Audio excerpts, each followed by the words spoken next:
Right ఇక మరోవైపు అయితే షేక్పేట్ డివిజన్లో అయితే ఈవీఎంలు మొరాయించారు. పోలింగ్ బూత్ 30లోని ఈవీఎంలలో సాంకేతిక సమస్య కూడా తలెత్తినట్లయితే తెలుస్తుంది. ముఖ్యంగా శ్రీనగర్ కాలనీకి చెందిన నాగార్జున కమ్యూనిటీ హాల్లో పవర్ కట్ అవడంతో ఓటర్లు కూడా ఇబ్బందులు పడ్డారు. ఇక ఎన్నికల నిర్వహణలో భాగంగా 5,000 మంది సిబ్బంది విధులైతే నిర్వర్తిస్తున్నారు. తొలిసారిగా ఎన్నికల నిర్వహణలో భాగంగా డ్రోన్లు కూడా వినియోగించనున్నారు. డ్రోన్ల ద్వారా పోలింగ్ సరళిని అధికారులు కూడా మానిటరింగ్ చేస్తున్నారు. ఇక దీనిపై మరిన్ని అప్డేట్స్ శ్రీనగర్ కాలనీ నుంచి కమలాపురం బూత్ నుండి రామకృష్ణ అయితే మరిన్ని అప్డేట్స్ లైవ్ తో అందజేస్తారు. రామకృష్ణ,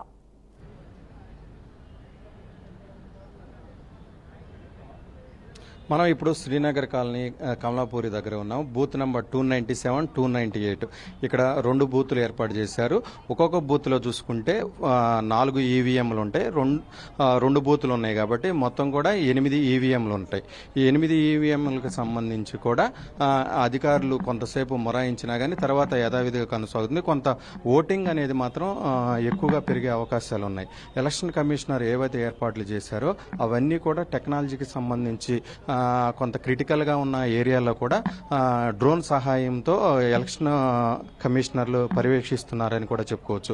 ఓవరాల్గా చూసుకుంటే మాత్రం ఫోన్లకు సంబంధించి కూడా బయట కూడా ఒక బాక్సులు కూడా ఏర్పాటు చేయడం జరిగింది. ఇవన్నీ ఫోన్లు సబ్మిట్ చేసి లోపలికి వచ్చి ఓటు స్వచ్ఛందంగా వినియోగించుకోవచ్చు. కొంతమంది సీనియర్స్ సిటిజన్స్ కూడా వచ్చి ఓటు వినియోగించుకుంటున్నారు. కొంత యువత అయితే మాత్రం ఓటు హక్కు వినియోగించుకునేందుకు కొంత ఆలస్యంగా వస్తున్నారు. కొంత ఆఫీసులు టైం ఉండటంతో పాటు కొన్ని ఎర్లీ మార్నింగ్ ఎందుకంటే గోడకు పెట్టేస్తే అది లైట్ గా అనిపిస్తుంది. రామకృష్ణ, మీరు అలాగే లైన్ లో ఉండండి. కొంచెం మా వాళ్ళు చెప్తున్నటువంటి విషయము, బట్ అయినా కానీ వాళ్ళు పరిశీలిస్తున్నారని చెప్పారు. అయితే ఇప్పటి వరకు అయితే ఓట్లు నాకు తెలిసి 10 to 12% అయినట్టు మాకున్న ఇన్ఫర్మేషన్. బట్ స్టిల్ అందరు కూడా లైన్లలో వచ్చి స్వచ్ఛందంగా వేసిపోతున్నారు.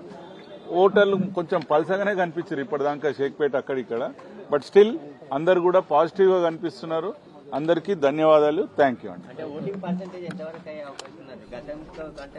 నాకు తెలిసి ఒక 4 to 5% మినిమం పెరుగుతుందని అనిపిస్తున్నది.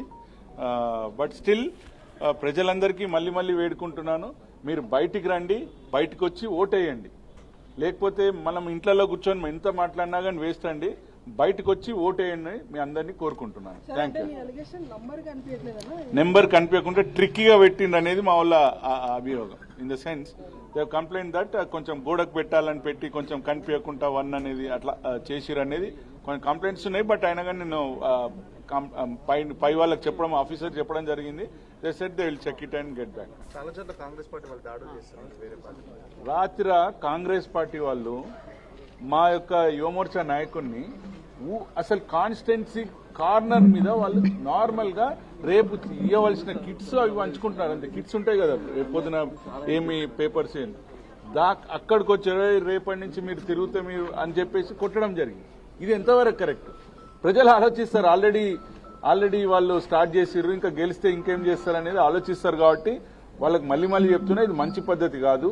ఇప్పటికన్నా ఈ రోజు జరుగుతున్నటువంటి స్టడీల్లో ఎవరైనా సరే స్వచ్ఛందంగా వస్తుంటారు. వాళ్ళని మీరు అబ్స్ట్రక్ట్ చేయొద్దని చెప్తున్నాం అక్కడ వాళ్ళ నాయకులకి. వాళ్ళు ఇప్పటికన్నా వాళ్ళ మీద రౌడీ షీటర్లు ఉన్నారట. నిన్న వచ్చిన వాళ్ళు రౌడీ షీటర్లు వచ్చి కొట్టుడు ఎంతవరకు కరెక్ట్ రాత్రిపూట? సో దీన్ని ఖండిస్తున్నాము. డెఫినెట్లీ దానికి ప్రజలే గుణపాఠం చెప్తారని అనుకుంటున్నాను. Thank you.